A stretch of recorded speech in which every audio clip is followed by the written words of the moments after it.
Assalaamu calaykum waraxmatullaahi wabarakaatuh. Waxay maanta dunidani maraysaa meel aad u sarreysa oo wuxuu caalamkani ka hormaray dhan walba, dhanka warshadaha, ganacsiga iyo isgaarsiinta. Waxaana sabab u ah horumarka maanta dunidani ku tillaabsatay cilmiga tiknoolajiyadda iyo farsamada cusub, gaar ahaan dhanka isgaarsiinta. Wuxuu caalamkani soo maray xaalad aad u liidata oo dhanka isgaarsiinta ah. Waxaan soo marnay in aan warqad qorno, kadibna qof safraya u dhiibno si uu noogu geeyo qof kale oo degan meesha uu qofka safraya u socdo ama uu sii mari doono. Oo waxaa kaloo na soo martay inaan adeegsanno shimbiraha rabaayadda ah si ay fariimaheen u gaarsiiyaan meesha aan rabno.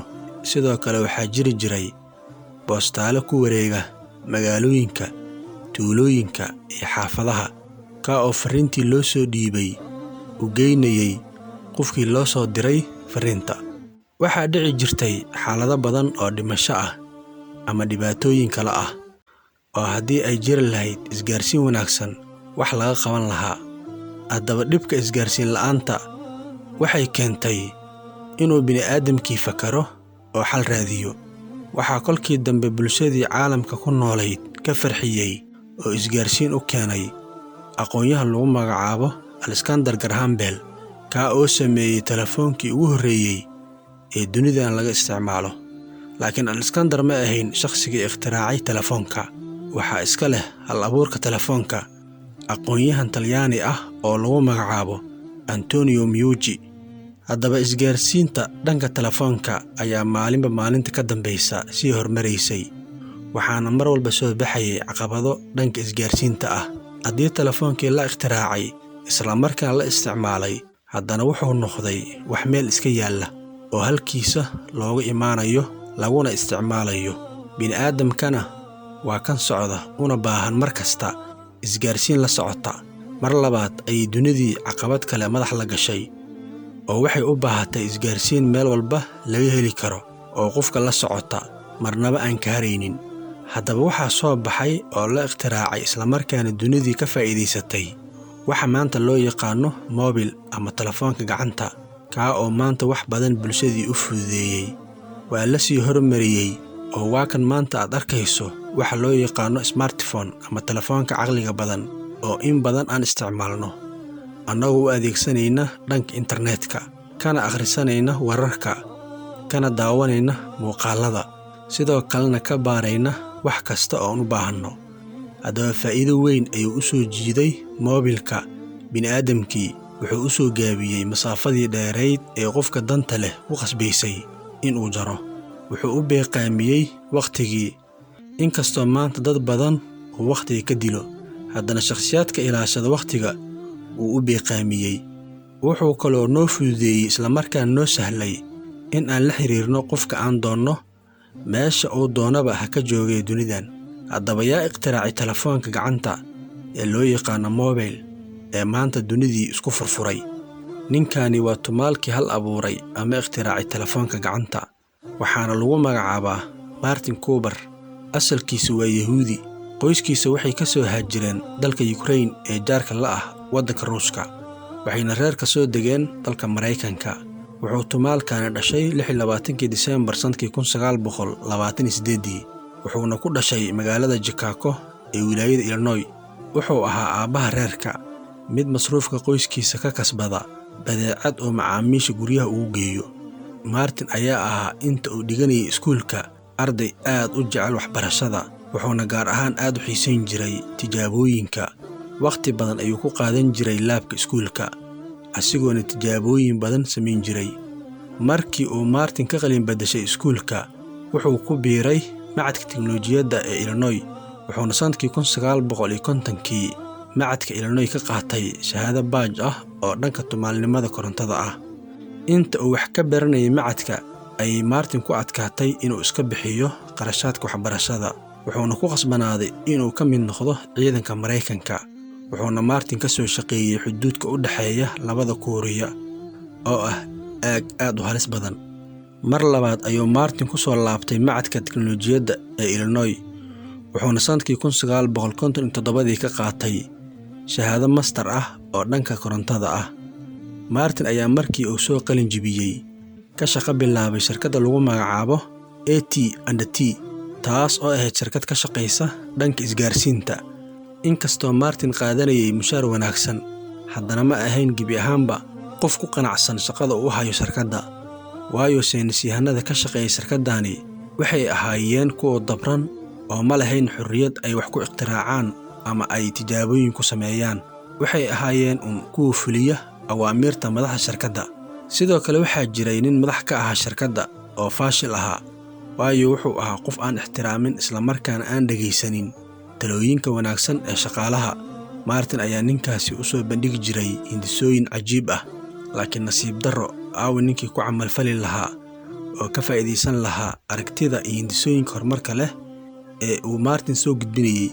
Mas'uulkan ayaa mar kasta Martin ka gudoomayay warqado ay ku qoran yihiin hindisooyin. Mar alla markii oo Martin dhabarka jeediyaba, wuxuu warqadii ay ku qornaayeen hindisooyinka iyo talooyinka wanaagsan ku tuurayay sanduuqa qashin-qubka, waayo mas'uulkani ma ahayn maamule guuldoon ah ee wuxuu ahaa maamule ula dhaqma shaqaalihiisa sidii addoon uu asiga uu leeyahay oo kale. Wuxuu dhihi jiray shaqaalihiisa kelmado xunxun oo ka baxsan anshax shaqada, halka dhanka maamulaha guuldoonka ah uu jecel yahay mar walba inuu dhagaysto isla markaana uu qaato talooyinka anfaca leh ee ka imaanaya qalbiyada wanaagsan ee jecel horumarka shirkadda. Haddaba madax shirkaddani ma dareensaneen inuu shirkadda ka khasaarinayo balaayiin dollar oo faa'iido ah. U fiicnaan lahayd inuu qaato hindisooyinka Martin, laakiin fursadda isku kaama sheegto. Martin ayaa u adkaysan waayey la sii shaqaynta shirkaddani iyo madaxdeeda fadhiidka ah ee jid iyo jahdiidka ah. sidaas daraaddeed wuxuu go'aansaday inuu shaqada shirkaddani isaga tago oo iska casilo. Subaxii dambe wuxuu Martin la yimid warqadii casilaadda, wuxuuna farta ka saaray mas'uulkii faashilka ahaa ee shirkadda madaxda ka ahaa. Martin ayaa asigoo fara maran ka dhaqaaqay shirkaddii oo in muddo ah ka soo shaqaynayay. wuxuuna bilaabay inuu shaqo kale raadiyo, laakiin nasiib darro waa waayay wax shirkad ah oo soo dalbada isla markaana ka faa'iideysta khibradiisa. Martin ayaa gaaray xaalad quus ah, waayo noloshu waxay u baahan tahay bil joogto ah. Wuxuu dareemay in waxbarashadiisii intaasoo sano soo socotay in uu ku khasaaray, isla markaana maanta shalay ka taagan yahay waqtigii badnaa ee kaga baxay waxbarashada, ayadoo xaaladiisa meel xun marayso isla markaana ku dhow yahay inuu isdhiibo.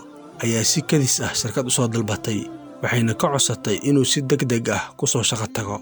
Shirkadda Martin ka codsatay in uu la shaqeeyo waxay ahayd shirkadda lagu magacaabo Motorola, taas oo xilligaasi tartan adag kula jirtay shirkaddii oo Martin hore ugu soo tagay ee AT. Waxaa ka dhaxeeyay labada shirkadood tartan adag, waayo shirkadda uu Martin ka soo guuray waxay hore u ikhtiraacday telefoon isla markaana bilaa gaari aan gurguri karin. Halkaani marka ay xaaladda marayso ayuu Martin dareemay in la joogo xilligii uu ka argudan lahaa shirkaddii uu hore ugu soo tagay ee AT, waayo shirkadda AT waa tii ka faa'iideysan weysay hindisooyinkii Martin. Martin ayaa qorshihiisa ula tagay madax xamisara leh, wuxuuna ka codsaday in loo ogolaado mashruuc gaar ah oo lagu ikhtiracayo wax maanta loo yaqaano telefoonka gacanta ama mobil. Halkan ayuu Martin ka helay baadidii ka maqnayd muddo dheer, wuxuuna bilaabay inuu habeen iyo maalin shaqeeyo isla markaana sameeyo tijaabooyin badan oo isdaba joog ah. Wuxuu dhahay markii aan la joogay shirkaddii AT, waxaan u soo bandhigay in la ikhtiraco telefoon aan fiilo ku xirnayn oo madax bannaan, meeshii la rabana loo qaadan karo, laakiin soo jeedintayda waxay u qaateen in aan iska ciyaarayo. Laakiin halkan oo ah shirkadda Motorola, markaan isla qorshihii u soo bandhigay, waxay ugu jawaabeen wax kasta waa suuragal haddii la helayo qof dhabar adeeg leh. Martin ayaa shaqadiisii ka bilaabay samaynta batarigii lagu rakibi lahaa moobilka, kaa oo dabka haynaya muddo 25 daqiiqo ah. Kadibna wuxuu abuuray anteena yar oo moobilka madaxa loogu rakabayo, waxaana halkaasi ka soo baxay telefoonka gacanta oo goob walba laga dirsan karo. Laakiin telefoonkii wuxuu lahaaday hal ceeb, taas oo ah inuu aad u cuslaaday, wuxuuna gaaray culayskiisa 1 kilogram. Runtii waa culays uu dareemayo qofkii isticmaalaya.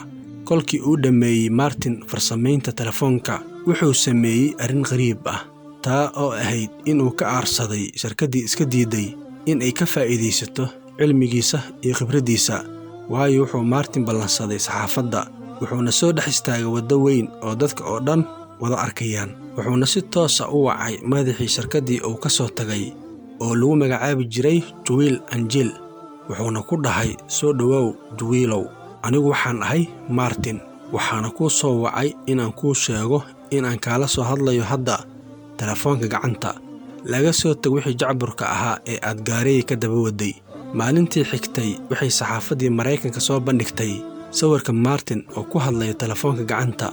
Martin oo in badan ka hadlay jaamacadaha ayaa dhahay, marka aan dhaho waxaan samaynayaa telefoon uu qofka jeebkiisa ku qaadan karo, dadka waxay ugu jawaabayeen, miyaad waalan rabtaa?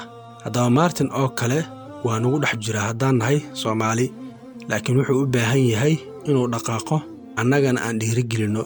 Haddaba haddaan nahay Soomaali, weligeen mustahlikiin miyaan ahaanaynaa? Waa in aan ku biirnaa islamarkaana kornaa tareenka hal-abuurayaasha oo aan dunidani wax cusub ku soo kordhinnaa.